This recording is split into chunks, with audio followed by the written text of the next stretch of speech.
नमो अरिहन्ताणम् नमो सिद्धाणम् नमो आयर्याणम्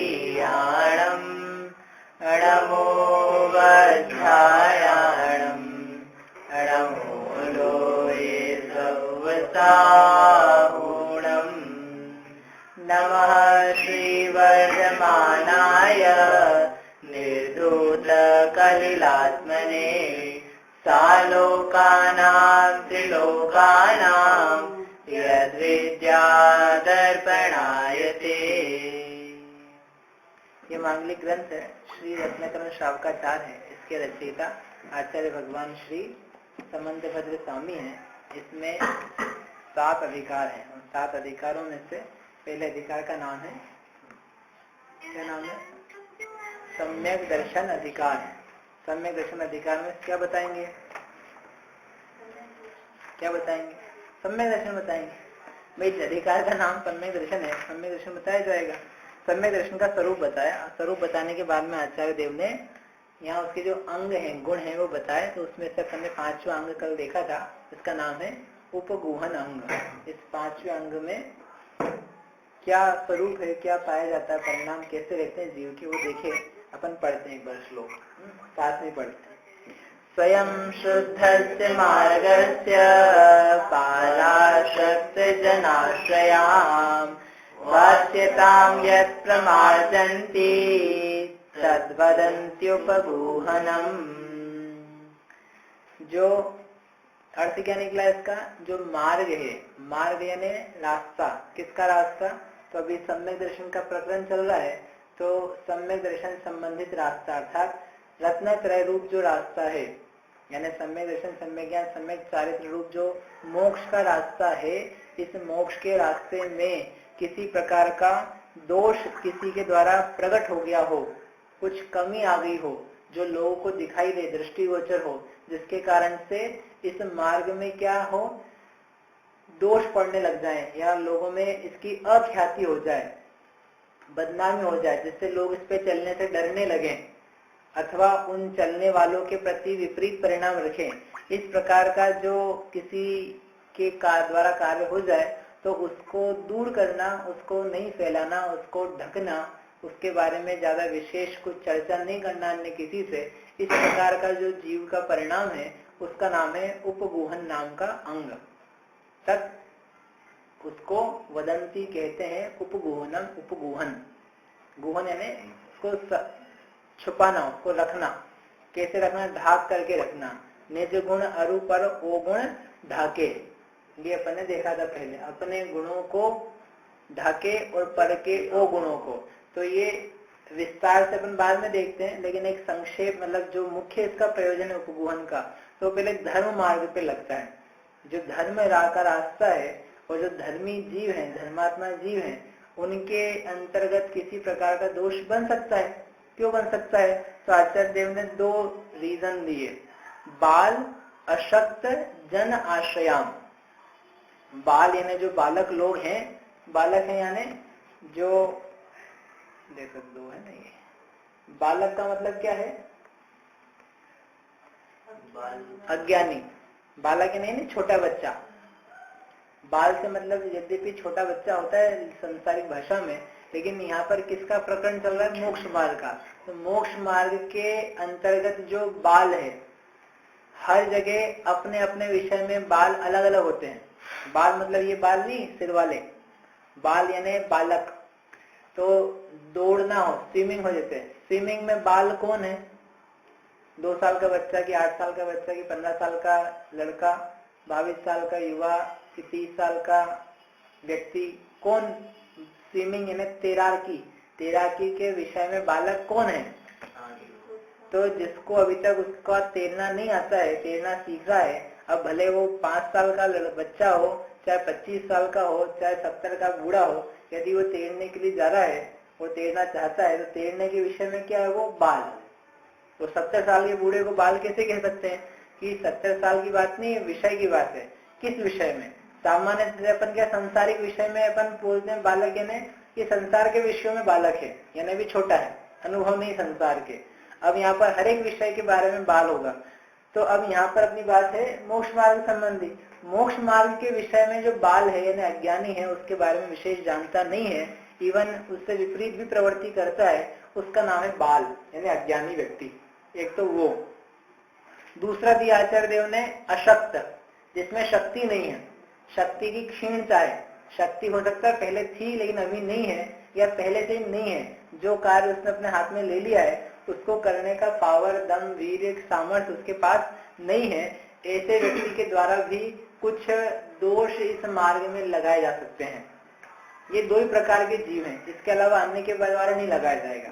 देखो जो ज्ञानी है, ज्ञानी ये प्रयास करता रहेगा कि जो शुद्ध मार्ग है, मोक्ष का मार्ग है, सम्यक दर्शन ज्ञान चारित्र है, उसके ऊपर किसी प्रकार का दोष नहीं लगे। यानी जैन धर्म के ऊपर, अगर अपन सरल भाषा में कहो, जैन धर्म के ऊपर किसी भी प्रकार से मेरे किसी कृत्य के द्वारा आंच नहीं आए।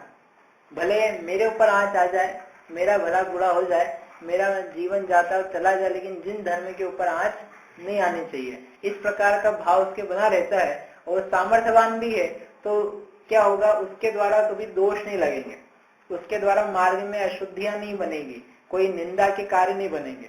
इसलिए ज्ञानी को, और ज्ञानी भी कौन सा, जो सामर्थ्यवान, अकेले, इसलिए यहाँ पर अज्ञानी नहीं लिया, असमर्थ भी लिया।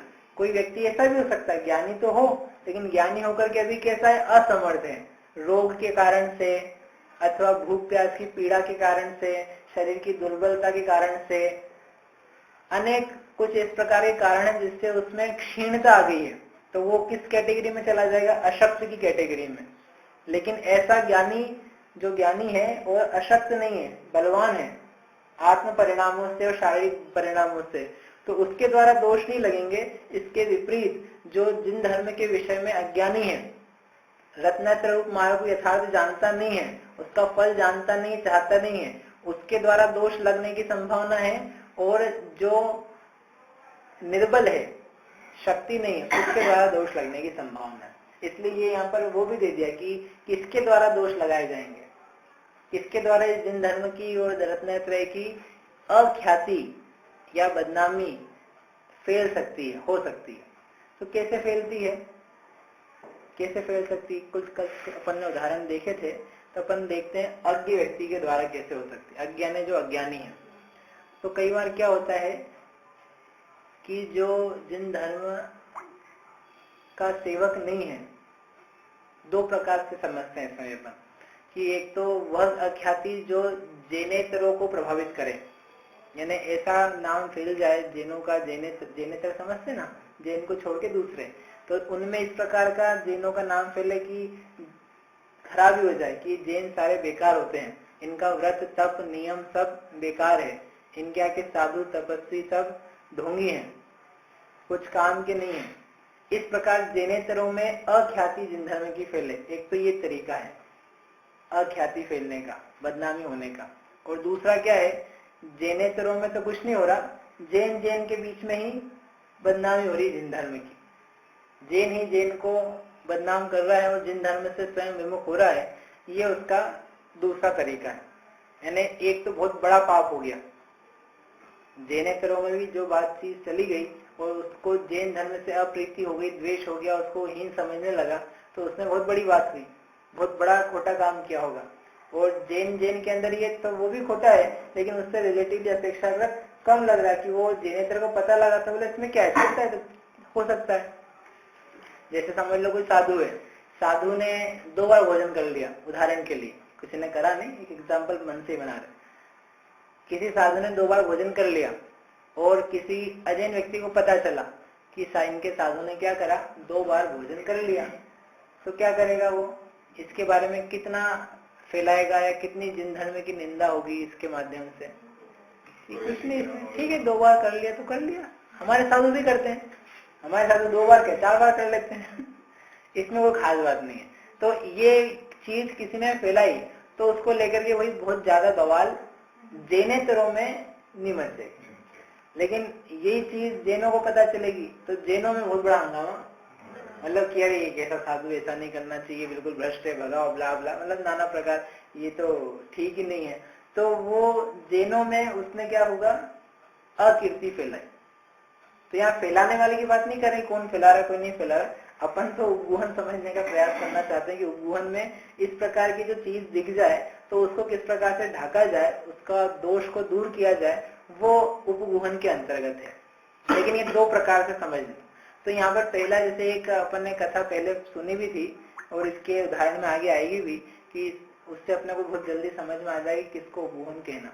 कि समझो एक सेठ है, उस सेठ ने क्या किया, बढ़िया मंदिर बनाया, सुंदर भव्य जिनालय बनाया और एक से एक बढ़कर के उसमें सामग्री लगाई, रत्नों की, सोने की, स्वर्ण की, मणियों की, सब बढ़िया उसमें लगा रखा है। छत्र चमर भामंडल इत्यादि सबकी रचना है और उसमें वो पूजा करता है, अपने गृह चित्यालय ही है उसका। और सब धर्म जो धर्मात्मा जीव है उनकी सेवा भी करता है, आहार दान आदि करता है, उसमें संलग्न रहता है, मतलब भक्ति रूप परिणाम है उसका। एक चोर ने देखा कि ये जो मंदिर है, गृह चित्यालय, इनका इसमें काफी माल है, इसमें सब क्या है, माल ही माल है। सेठ भी देखता था तो माल देखता था कि चैत्यालय में क्या है, माल है। चोर ने भी देखा कि चैत्यालय में क्या है, माल है। लेकिन दोनों के माल देखने में अंतर था। क्या अंतर था? नहीं, क्या अंतर था कि सेठ तो भगवान को देखता था कि ये माल है, ये चैतन्य रूपी माल, माल मतलब बढ़िया कुछ उत्कृष्ट वस्तु। माल समझते कि नहीं? हमारे घर में खूब माल है, मतलब क्या है, रुपया पैसा सोना चांदी, कोई बढ़िया चीज इसको हमने मान रखा है। और वास्तव में देखने जाए तो जो बड़ा माल उसको दिख रहा था कि चैतन्य स्वरूपी भगवान जिनेन्द्र देव हैं, ये हमारे लिए माल यानी उत्कृष्ट वस्तु है। तो सेठ भी देखता था, वो सोने चांदी को नहीं देखता था कि कितना बढ़िया सोना चांदी मैंने लगाया है, ये बढ़िया है। सोने चांदी की तरफ उसकी निगाह नहीं थी, वो तो धर्मी था, तो वो देखता था जिन बिंब को, आनंद भगवान को। और चोर क्या देख रहा था, जिन बिंब को छोड़ के बाकी सब देख रहा था कि यहाँ पर क्या है, बढ़िया बढ़िया सुंदर लूटने लायक, चोरी करने लायक वस्तुएं हैं। सेठ भी देखता था कि यहाँ कुछ लूटने लायक है, लेकिन क्या अपना चैतन्य स्वरूप प्रकट कर ले, इनसे लेकर के अपने में आ जाए। भाई उसमें लूट रहा, अरे ज्ञान का खजाना लूट रहा, कहाँ लूट रहा है, जिन मंदिर में लूट रहा है, जिन्हें भगवान दिखा रहे हैं कि ज्ञान का खजाना क्या है। तो सेठ की सोच अलग चल रही थी और चोर की सोच अलग चल रही थी। चोर ने कहा इसको अपन ले कैसे, इसे तो पहरा भी है, घर का ही है, तो लेना संभव नहीं है, क्या तरकीब बनाई जाए। तो उन लोगों ने क्या किया, उन लोगों ने उसने चोरों की मीटिंग करी, कि घोषणा करी कि ये कौन लेके आएगा, ये बढ़िया सामान है, दिखता है, ये जो भी लाएगा उसको हम समझेंगे बढ़िया चोर है। तो एक चोर ने सुन करके बीड़ा उठाया उसका, मैं चोरी करूंगा, मैं लेकर के आऊंगा, मैं उस मंदिर का सारा सामान चुरा लूंगा। कितना पाप परिणाम है सोचो। मंदिर में से कोई वस्तु चुराने का भाव ही बुरा है, चुराने का तो महापाप हो ही जाएगा, लेकिन चुरा लूंगा मैं, भी तुम्हारे चुराने ही है यदि, तो दूसरी भी जगह है चुराने के लिए। यद्यपि चोरी सर्वत्र है, लेकिन ये तो और महाहेय रूप हो गई, जिसको कहते हैं ना करेला ऊपर से नीम चढ़ा। एक तो वैसे ही तुम चोरी कर रहे हो और फिर कहाँ कर रहे हो, तो मंदिर में ही कर रहे हो। तुम्हारा दिमाग तो ठीक है ना, करनी है तो दूसरी जगह करो, ऐसे मत करना भाई, मतलब करते ही नहीं कोई, ये कोई उपदेश नहीं चोरी करने का। लेकिन बुद्धि की हीनता कितनी हो जाती है कि जहाँ नहीं करनी चाहिए वहां ही जाकर के बुद्धि प्रवृत्त हो गई, यानी बुद्धि बहुत अल्प विकसित है, बहुत हीन कैटेगरी की है। तो उसने बीड़ा उठाया, उसने कहा ठीक है मैं जा रहा हूँ, मैं जाता हूँ। तब वो सोचा करूँ कैसे, बोल तो दिया। फिर उसने सेठ की चर्या देखी कि ये सब जो त्यागी हैं, व्रती हैं, धर्मात्मा है, उनकी सेवा करता है, सत्कार करता है, पूजा करता है, उनके प्रति ये नतमस्तक रहता है, तो कुछ मायाचार करके किया जाए। तो उसने अपना रूप बदला, त्यागी व्रती का क्षुल्लक जैसा रूप बनाया और पूजा पाठ सीखे जैन के, और गाता हुआ, भजन करता हुआ वो आसपास थोड़ा घूमने लगा। और फिर एक दिन वो चैत्यालय में जाकर के अपने भक्ति जैसा दिखा करके क्या करने लगा कि मैं भगवान का भक्त हूँ, ये बहुत बढ़िया मंदिर है, वाह वाह, ऐसा करके उसने वहां गए। तो सेठ ने सोचा नया भी व्यक्ति आया है, अच्छा है, तो उसने सम्मान किया, भोजन कराया। ऐसे कुछ दिन निकले तो उन्होंने कहा क्षुल्लक जी व्रती आप हमारे यहीं रहो, मुझे कहीं बाहर जाना है, सेठ में बाहर जाना था, उसका मुझे बाहर जाना है, आप यहाँ का अभिषेक पूजन बराबर करना। तो भोजन पानी की व्यवस्था तो अपने घर में ही है, आप इसको अपना घर ही समझो, अभी साधर्मी है, साधन में क्या समझा जाता है, ये अपने घर की है, उसे समझ करके नहीं हम तो चले जाएंगे, हमारा क्या भरोसा है, हम तो त्यागी लोग हैं। बोले नहीं, जब तक मैं नहीं आऊं तब तक तो कम से कम आप रहना, फिर आपको जहाँ जाना आप विहार कर जाना। तो सेठ चला गया। सेठ चोर तो यही चाहता था, मतलब बढ़िया, यही तो हम चाहते थे। तो उसको अवसर मिला और रात्रि के समय में उसने वो जो सारा सामान था वो सामान समेटा, निकाला, भरा और वो रवाना होने लगा। और किस्मत से या उसके दुर्भाग्य से जो पहरेदार थे उनकी नजर लग गई, वो उनका पीछा करने लग गए। तो ये आगे आगे जाए और ये पीछे पीछे पहरेदार। तो उसको लगा अब क्या करूं, अब क्या करूं। भागते भागते भागते भागते भागता रहा। वो दोनों पहरेदार तीनों जो भी थे वो भी उनके पीछे जाते रहे। और संयोगवश वो उसी जगह चला गया जहाँ पर सेठ उस रात्रि को रुका हुआ था। और वो किसी तरह से टकरा गया उनसे। और सेठ ने कहा, अरे ये कौन व्यक्ति है, उसको पहचाना लग रहा है, ये तो वो है। उसके हाथ में ये बदहवास सा ऐसा होशोहवास उसके उड़े हुए हैं, क्या बात है। और पीछे से कोई आवाज भी लगा रहा, चोर चोर, पकड़ो पकड़ो पकड़ो। तो उसको फटाफट समझ में आ गई क्या बात है। उसने कहा, अरे ये तो बहुत गड़बड़ हो गया। कोई बात नहीं। तो पहरेदार आए, सेठ जी ये चोर है, ये भेषी है, ढोंगी है, ऐसा नहीं है, देखो इसके पास क्या क्या है। मंदिर की सारी सामग्री गाय जैसी दिख रही है, ये जरूर इसके पास होगी, इसके लिए तलाशी। तो शांत हो जाओ, ठंड रखो, इसने जो भी लाया है ये मैंने ही बोला था इसको लाने के लिए, मैं यहाँ रुका हुआ हूँ और इसने क्या किया है वो लेकर के आया है। तो भाग क्यों रहा था, और ये कब बताता समझ नहीं पाता, इसलिए कहीं तुम मार नहीं देते, इसको पीट नहीं देते, डर जाता है व्यक्ति, इसलिए ऐसा है। लेकिन तुम जाओ वहाँ घर, बाकी देखो इसमें कोई गड़बड़ नहीं है, मैंने ही इनको बोला था लाने के लिए, ये चुरा करके नहीं लाए, चोर नहीं है। और बल्कि समझो उसको डांटा कि तुमने कैसे इनको चोर कहा, तो त्यागी हैं, बड़े अपने पूज्य हैं। फिर चोर ने सुना तो हैरान रह गया कि अब ये तो बढ़िया है, अच्छा बच गया मैं। फिर सेठ ने उसको एकांत में ले जाके कहा, भाई क्या कर रहे हो, धर्म के क्षेत्र में चोरी कर रहे हो, तुम्हें चोरी करने के लिए क्या मंदिर ही मिला, चोरी करने के अन्य भी क्षेत्र हैं, ये क्षेत्र नहीं है। अन्य क्षेत्र में पाप किया जाए तो वह धर्म के क्षेत्र में आकर के धोया जा सकता है, नष्ट हो सकता है। लेकिन धर्म के क्षेत्र में आकर तुम पाप कर रहे हो तो तुम्हारा कहाँ जाएगा, कहाँ जाके धोगे। जैसे जल है ना, जल से अपन अपने मेल को, शारीरिक मेल को धो देते हैं, साफ करते हैं। अब क्या करो, जल को ही मेला कर दो और फिर नहाओ उससे, तो क्या होगा, साफ हो जाएगा ना, फिर और मेला हो जाएगा। अन्य चीजों से अपने शरीर को मेला करो तो ठीक है, अन्य वस्तुओं को मेला करो ठीक है, तुमने जल को ही मेला कर दिया तो अब साफ किससे करोगे। ऐसे ही हर जगह पाप करके धर्म क्षेत्र में नष्ट हो सकता था, अब धर्म क्षेत्र में कर लिया तो कैसे नष्ट होगा। तो उसने समझाया और समझाया, कहा कि तो सेठ, चोर ने कहा कि सेठ जी आपने बचाया क्यों, मैं उनके हाथों जा सकता था, अभी मैं आपको कुछ कर भी सकता हूँ, आप अकेले, मैं भी अकेला सामान लेके भाग सकता हूँ।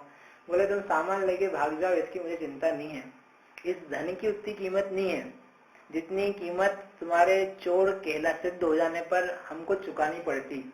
तुम चोर कहलाते तो लोगों में ये बात फैल जाती कि इनके यहाँ ढोंगी होते हैं, वेशधारी होते हैं, और इस प्रकार से धर्म का वेश बना करके ये मंदिरों में रहते हैं और मंदिरों में रहकर मंदिरों की सामग्री चुरा लेते हैं। तो ऐसा होने पर एक भी जैन या जैनेतर किसी भी जैन साधु को, व्रती को, त्यागी को, तपस्वी को, इवन सामान्य श्रावक तक को अच्छी निगाह से नहीं देखता, उसको शंकित निगाह से देखता कि हमारा सामान तो नहीं चुरा लेगा। उसको कहीं ठहरने की जगह नहीं देता, उसको रात को रुकने के लिए आश्रय नहीं दे पाता।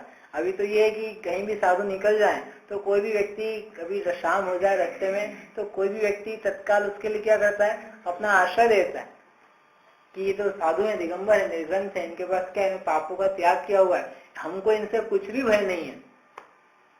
अनेक प्रसंग है ऐसे। एक बार सुगल सागर जी महाराज से बता रहे थे कि वो गए, बिहार हो रहा था, बिहार होते होते शाम हो गई, जहाँ पहुंचना था वहां तक पहुंच नहीं पाए, और बिल्कुल रास्ते में समझो कोई जैन का, ऐसे गांव में पहुंचे, गांव कैसा समझ लो, खेत जैसा, कुछ नहीं, कोई जैन नहीं, खेत था। तो खेत पे रुकेंगे, क्या कर सकते हैं, खेत के मालिक से पूछो भैया रुक जाए क्या, तो खेत के मालिक ने कहा कि नहीं, यहाँ तो नहीं रुकेंगे। तो महाराज ने कहा ये क्या बात है? तो खेत के मालिक से पूछा, भाई क्यों नहीं रुके, क्या बात है, आप क्या चाहते हो? बोले कि नहीं, यहाँ खेत में क्या है, बहुत ठंड पड़ती है, हम यहाँ महाराज को नहीं रुकने देंगे, हमारा घर पास में है तो हमारे घर पे रुक जाए, यहाँ नहीं रुकने देंगे। तो उन्होंने कहा नहीं, घर तो नहीं रुक सकते, घर में तो सभी लोग होंगे। तो उसने कहा सभी लोग मतलब कौन नहीं होना चाहिए? बोले कि कोई भी नहीं होना चाहिए, स्त्रियां भी होगी, पुरुष भी होंगे, फिर खटपट सब चलता रहेगा, भोजन पानी। तो बोला 5 मिनट रुको। तो उस व्यक्ति ने, जो अजैन था, जैन नहीं था, कुछ जानता नहीं था, किसी का परिचय नहीं, 5 मिनट में जितने घर के लोग थे, 7, 8, 10 जो भी, उन सबको इधर उधर पहुंचा दिया। किसी को किसी के मायके, किसी के मित्र, किसी के पड़ोस में, गांव में, जहां जहां कर सकता था, पूरा घर खाली। सामान वैसा का वैसा, ऐसा नहीं कि सामान में तुम्हारा सोना चांदी तुम ले जाना, रुपया पैसा ले जाना, कपड़े बर्तन जो महंगे महंगे सब ले जाओ, पता नहीं कौन आएगा क्या है। मतलब एक अनजान निर्ग्रंथ दिगंबर साधु के लिए उस व्यक्ति के मन में कितनी श्रद्धा। और पुरानी घटना नहीं बता रहे, मतलब अभी पिछले समझ लो 5 साल के भीतर की, इसी भारतवर्ष। तो वो व्यक्ति ने करके, महाराज आप रुको अपने यहाँ पे, रात भर में ही रुके, कोई ताले वाले नहीं थे घर, ताला नहीं लगाया था किसी को। और फिर ये सुबह अपने निकले, फिर जो जो भी उसने भक्ति करी, पूजा करी, वो आगे कही। लेकिन एक व्यक्ति का उसके ऊपर विश्वास कितना है, उस मार्ग के ऊपर या साधु को देख करके विश्वास कितना है। और कल को ये हो जाए कि समझ लो कोई साधु इस प्रकार से निकल के बोले अच्छा ऐसा करता है व्यक्ति, तो निकले और घर में से बोले घर खाली मिलेगा, रात को माल लेकर के चंपत हो जाए। अब अगली बार से कोई भी व्यक्ति निकलेगा इस प्रकार का जो सत्य होगा, तो उसके लिए कितनी बड़ी दुविधा हो जाएगी। अब कहाँ ठहरे, ये गांव वाले को ठहरा नहीं रहे, कोई जैन है नहीं और कोई रुकने की व्यवस्था है नहीं, रात में चल नहीं सकते हैं, अब क्या करें भाई? कोई तो जगह चाहिए ना, मतलब भले पेड़ के नीचे हो, कोई का खेत हो, किसी का खलिहान हो, कुछ तो हो। तो यदि तुम चोर के, तुम्हारे इस कार्य की प्रसिद्धि संसार में फैल जाएगी कि जैनों क्या इस प्रकार का एक कार्य हुआ, तो इस संसार में से साधुओं के ऊपर से लोगों का विश्वास उठ जाएगा, भरोसा उठ जाएगा। इसलिए तुमको ले जाने हो ये रत्न वगैरह तो ले जाओ, मुझे रत्नों की कुछ चिंता नहीं है। रत्न तो वो है जो तुम छोड़ के आए हो, ये रत्न नहीं है। रत्न तो तुम छोड़ ही आए हो, तुमको इतना बड़ा रत्न नहीं दिखा। बोले कौन सा? सब तो लिया, जिन्हें भगवान छोड़िया तुम। बोले तो पीतल के थे। तो पीतल के दिखते तुझे, हम तो उसी के ऊपर नहीं उछाल, तुमने ये नहीं सोचा कि वो पीतल के हैं, वो बाकी सब ये है, तो वो कितना महान होगा जिसके लिए ये सब है। वो जिन्हें भगवान वो पीतल के हैं, बोले वो पाषाण के हो, लेकिन जिसके लिए सारा सोना चांदी लगा है, यानी कितना महान होगा। एक निर्ग्रंथ जा रहे हैं, उनके पीछे राष्ट्रपति जा रहा है, प्रधानमंत्री जा रहा है, नंगे पे दौड़ा दौड़ा जा रहा है, कोई सेठ जा रहा है, कोई आभूषण पहने गड़े हुए व्यक्ति जा रहे हैं। तो बड़े बड़े को देख रहा है, ये नहीं देख रहा कि किसके पीछे जा रहे हैं। तो बड़े कौन है, जो पीछे जा रहे हैं वो, कि जो आगे है वो। गांधी जी लंगोट में रहते थे और एक बस ऊपर आधा सा कपड़ा, और वो चलते थे आगे और दुनिया चलती थी उसके पीछे, उनके पीछे। तो कौन बड़ा माना जाता था? जवाहरलाल नेहरू जो बड़े धनी थे, रईस थे, कि गांधी जी की तो धोती में। अरे धोती से क्या मतलब है? रत्न देखने वाले को रत्न की पहचान होनी चाहिए। जिसके लिए सारा न्यौछावर है वो कितना महान है, वो कितना बड़ा है। तो छोड़िया उस रत्न को, इसलिए तेरे को ले जाना ले जा। उस चोर को समझ में आया, बोले कान पकड़े, हम कभी चोरी नहीं करेंगे, जिन मंदिर की तो बात ही क्या है, हमको कभी चोरी नहीं करने। धन्य है ऐसा जैन धर्म कि जहाँ पे इतना विस्तार से सोचा भी जाता है, विचारा जाता है, धर्म की अपकीर्ति होने से बचाई जाती है। मतलब ये जो सेठ का कार्य था, ये कहलाता है उपगुहन। ये उपगुहन में प्रसिद्ध सेठ। तो इसमें तो उसने स्थितिकरण ज्यादा करा ना, उपगुहन नहीं, उसको चौकीदार को बोल दिया, मतलब उस सेवक को, कि भाई इससे मैंने ये माल मंगवाया था। हाँ। है ना। लेकिन बाद में जो उसने चोर को समझाया, तो वो तो स्थितिकरण, जब तो चोर की नीयत बदली। स्थितिकरण की बात नहीं चल रही, उपगुहन किया ना उसने, कि जिन धर्म की बदनामी, असत्य, जो अज्ञानी जीव है, अज्ञानी जीव के द्वारा रत्नत्रय के मार्ग में क्या हुआ, दोष लगाने का प्रयास किया गया। यद्यपि कोई जैनों के इस प्रकार के चोरी करके भेष धारण करने वाले को होते नहीं है, जो सामान उठा के चले जाएं, लेकिन ये एक अज्ञानी के द्वारा दोष लगाने का प्रयास किया गया। तो उसको उन्होंने क्या किया, दूर किया कि ऐसा दोष जगत में फैले नहीं। इस प्रकार का जो कार्य था वो कहलाता है उपगोहन नाम का। स्थिति करना भी आ गया है कि अब हम क्या करें फिर उस व्यक्ति के लिए, तो वो क्या करना है वो आगे की बात। लेकिन ये जो उसने किया कि ये चोर नहीं है, ये तो त्यागी है, तपस्वी है, हमने ही कहा था इसको लाने के लिए, ये किया उपगोहन। हाँ, तो उस समय उपगोहन था, फिर जब चोर को समझाया जब स्थितिकरण जैसे ही तो वहाँ नहीं वो ठीक है, यहाँ अपन तो उपगोहन की बात कर रहे हैं, ठीक है। तो ऐसा हम क्या करें फिर, अब हमको क्या करना है, तो ये उदाहरण से समझ में आ गया ना उपगोहन। कल क्या क्लियर नहीं हो पा रहा था, मुझे ऐसा लग रहा था कि क्या कहना चाह रहे हैं। तो कहना ये चाह रहे हैं कि इस प्रकार से जो धर्म का रास्ता है, धर्म है या धर्मी कोई व्यक्ति है, उसके ऊपर उसके द्वारा नाना प्रकार की दोष लगाए जा सकते धर्म के अंतर्गत। तो वो जो दोष हैं वे कैसे नहीं लगे, वो लग गए हैं तो उनको विस्तारित कैसे नहीं किया जाए, लोगों को बताया नहीं जाए, उसका नाम है उपगोहन। ये तो हुआ अपना अज्ञानी के द्वारा। तो ये तो अन्य मतलब बहुत बड़ी बात हो गई। ऐसे ही कोई व्यक्ति आ जाए, वेश आदि धारण करे या नहीं भी धारण करे, जबरदस्ती नहीं धारण किया, कुछ भी वेश में त्यागी पंडित व्रती, वो मालूम पड़ा घर में आया और कुछ सामान उठा के ले गया, तो सामान उठा के ले गया, तो सामान तो ले गया है, अपने को पता लग गया है, तो अपन उसको पकड़ के सामान रख लें अपने पास, ये तो ठीक है। लेकिन फिर इसको जगत में फैलाया जाए वो ठीक नहीं है। जैसे कई बार क्या हो जाता है, समझो चौका लगाया तो लोग आते काफी सारे, और उस समय घर समझो लगभग खुले ही रहता है, तो कोई सामान भी चला गया, तो रे आहार लग चौका लगाया था, वो लोग आए थे, पता नहीं कौन लोग गया, ये चौका लगाओ, तो ऐसे होता है। चौका लगाने में सब गड़बड़ रहता है, अपने को चौका नहीं लगाना और चारों को बता दिया। नहीं, सावधान रहना, ये कहते हुए समझ में आता है सावधान रहना। आजकल नाना प्रकार के लोग हैं, अपनी संपत्ति सुरक्षित रखो ताकि किसी का अपना चित्त ही खराब नहीं हो, अपने कोई विकल्प नहीं हो, उसको भी नहीं हो, ये तो ठीक है। लेकिन इस बात को ले क्या करना, अन्य को विस्तारित करना और कहना भैया ऐसा क्यों करना, हम ही लगाएंगे और तुम ही मत लगाओ, क्या मतलब है, अपन तो किसी का हित करना चाहते थे, उल्टा अपना ही हित हो गया, अपना ही सामान चोरी चला गया। तो ये क्या है, उपगोहन से विपरीत हो गया। तो चोरी होने दे अपने घर में, नहीं ये नहीं कह रहे हैं, अपने को दोष का क्या कहें समर्थन तो कहीं करना ही नहीं है, दोष तो दोष ही है, और अपनी रक्षा हो, अपने जिन धर्म जिनायतन जिनबिंब आदि की रक्षा हो तो अपने को रखना ही है। लेकिन कदाचित ये बन जाए इस प्रकार की चीजें, तो उससे अपने को फैले कैसे नहीं अपकीर्ति, वो ध्यान रखने वाली बात, ठीक है। कभी क्या होता है, कोई व्यक्ति आया और मालूम पड़ा किसी समाज की लड़की को भगा के ले गया, तो लेकिन के लोग तो कैसे होते हैं, आते हैं पंडित त्यागी आते हैं और क्या करते हैं, पता नहीं अब किसको लेके चले जाएंगे, इसलिए भैया ऐसे लोगों को दूर रखो, अपन नहीं मिलो ऐसे।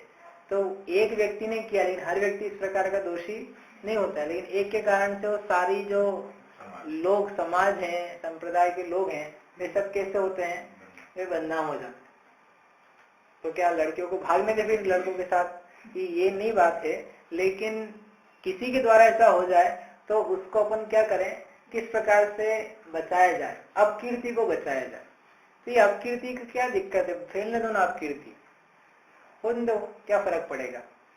फर्क ये पड़ेगा कि धर्म की हानि होगी, धर्म का ह्रास होगा, धर्म और धर्मी जीवों के प्रति लोगों का विश्वास खंडित होता है। हर व्यक्ति को और धर्म को कैसे संशय की निगाह से देखता है, और जहाँ संशय बन जाता है तो वहाँ भक्ति नहीं आ सकती, और भक्ति नहीं आ सकती तो परिणाम निर्मल नहीं होते, कुछ बातें समझ में नहीं आती। जैसे किसी व्यक्ति के प्रति, विद्वान के प्रति या निराश के प्रति आपके भाव ठीक नहीं हो कि ये ठीक नहीं है, ये अच्छा व्यक्ति नहीं है, आप उससे कुछ ग्रहण करके दिखा दो, उसका प्रवचन सुन के बता दो, उसको कुछ भोजन आदि को बुला के दिखाओ, उसकी भक्ति करके दिखा दो, नहीं होगी। क्यों नहीं हो रही, क्योंकि उस व्यक्ति के प्रति क्या है, अच्छा परिणाम नहीं है। अच्छा मतलब द्वेष वाला नहीं, मतलब ऐसे ही देख लिया कि ये ठीक नहीं है, ये बराबर नहीं है, ये ढोंगी टाइप का है, इस टाइप का। तो जब एक व्यक्ति के प्रति होने से उसकी क्रियाओं में अंतर पड़ जाता है और अब ऐसा कैसा पूरा जिंदर में दिखने लगे तुम्हें, सम्यक दर्शन ज्ञान सारे पे पूरा ऐसा कैसे दिखने लगे। जो मोक्ष का पथ है, मुनि पथ है अथवा शास्त्र ज्ञान इत्यादि है, वो सारे पथ में ही गड़बड़ दिखने लग जाए, ऐसा लगे कि सारे ही ऐसे हैं। अब तुम कोई ऐसा भी शास्त्र पढ़ के दिखा दो, किसी भी गुरु के पास जाके दिखा दो, जब कि ना गुरु के पास जाओगे, ना कोई शास्त्र पढ़ोगे और ना कोई मंदिर जाओगे, सब बंद हो जाएगा तुम्हारा। इतना बड़ा दोष यहाँ से चालू हो जाता है। इसलिए व्यक्ति जानता है सम्यक दृष्टि कि ये एक क्रिया से इसका इफेक्ट कितना लंबा जाएगा, ये कितनी दूर तक फैल जाएगी, इसलिए इसको संकुचित करो। कहीं अपनी लड़की भाग गई किसी गलत व्यक्ति के साथ, तो वो तो पकड़ो, उसको लेकर के आओ। ये नहीं कि ठीक है अब चली गई तो चली गई, अपने को फैलाना नहीं, कि नहीं, अपने बच्चों की, घर वालों की, धन आदि की रक्षा तो करो, लेकिन ये फैले नहीं बात।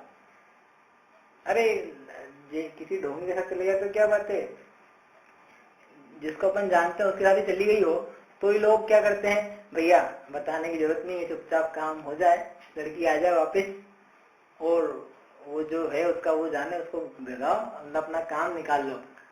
अपन इतना उससे बचते हैं कि क्योंकि अपकीर्ति किसकी होगी, अपनी बालिका की हो गई, तो इसमें ज्यादा दोष हो जाएगा। तो ऐसे ही बालिका से बढ़कर के धर्म है जिन धर्म, तो उसमें दोष नहीं लगता। ठीक है, ऐसे अनेक प्रकार के हो सकते हैं एग्जाम्पल, जहाँ किसी व्यक्ति के द्वारा धन चुरा लिया गया, सामान चुरा लिया गया, प्रॉपर्टी हड़प ली गई, लड़कियां चली गई, ये संभव हुए, ऐसा नहीं कह रहा हूं मैं, लेकिन संभव है इस प्रकार के, जो अपन एग्जाम्पल यदि इसके ढूंढे कि अज्ञानियों के द्वारा क्या होता है, तो अज्ञानियों के द्वारा इस प्रकार के काम बन सकते हैं जिससे पूरे धर्म के ऊपर आंच आती है, लेकिन ज्ञानी उसको जान करके उस दोष को दूर करने का प्रयास करते हैं। यह उनका उपगोहन नाम का अंग है। इसका फल कितना विस्तृत अच्छा है आप सोच सकते हो। यदि ऐसा नहीं किया जाए तो कितनी विपरीतता बन जाएगी, वो भी अपन सोच सकते हैं, मतलब उसका इफेक्ट लंबा रहेगा। ऐसा उपगोहन है। अब ऐसे ही अशक्त जनों के द्वारा कैसे हो सकती है मार्ग की हानि। मार्ग में यानी मोक्ष मार्ग जो है, सम्यक दर्शन ज्ञान चारित्र है, इसमें कैसे दोष लग सकते हैं, इसका थोड़ा सा विचार करके आना। अशक्त यानी जिसको ज्ञान तो है लेकिन फिर भी अभी शरीर की या आत्मा के परिणामों की क्षमता हीन है, जिसके कारण से वह दोष रूप कार्य कर रहा है, ठीक कार्य नहीं कर रहा है, तो उसके द्वारा जो अपकीर्ति हो रही है उसको वो कौन से एग्जाम्पल्स हो सकते हैं, और उससे फिर अपन क्या करें, मतलब प्रमार्जन कैसे करें, या उसका दोषों का ढकना है तो अपन किस प्रकार से करें, वो आप विचारना। अपन इसको कल समझ के पूरा करेंगे। जिसमें आपने शक्ति और बल का बताया दोषा, हाँ, तो इसमें शक्ति और बल का शक्ति बल जैसे क्या, समझो मैंने उपवास करने का नियम लिया कि 10 उपवास करेंगे, लेकिन 10 उपवास की सामर्थ्य नहीं है, तो सामर्थ्य नहीं है तो अब क्या करूंगा मैं, या तो तोड़ देंगे बीच में, और तोड़ेंगे नहीं तो या तो हो सकता है छुप छुप करके कुछ खा रहे हैं, छुप के खा रहे हैं और नाम क्या धरा रहे हैं, उपवास किया। मैं खाना नहीं चाहता हूँ।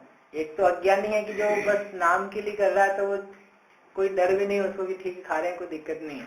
और एक अशक्त है कि अब ले लिया है, करना चाहता हूँ लेकिन कर नहीं पा रहा हूँ, तो क्या किया जाए, छुप के खा लिया उसने समझ लो, या फिर तोड़ ही दिया, नाम कराया बड़ा लेकिन काम ऐसा किया नहीं, तो इसको देख करके किसी में होगा कि अरे इसने करा तो कुछ नहीं है, तो खाता है, इसने तपस्या कुछ नहीं करी, और नाम क्या कर रहा है, तपस्या का धराता है। इसका मतलब इनके ये जो 10-10, 20-20 उपवास करते हैं, ये सब इस टाइप के होंगे, करते बढ़ते कुछ नहीं है ना, कौन देखने तो आएगा नहीं 24 घंटे किसी को, तो बस आप बताए नहीं वाले हो।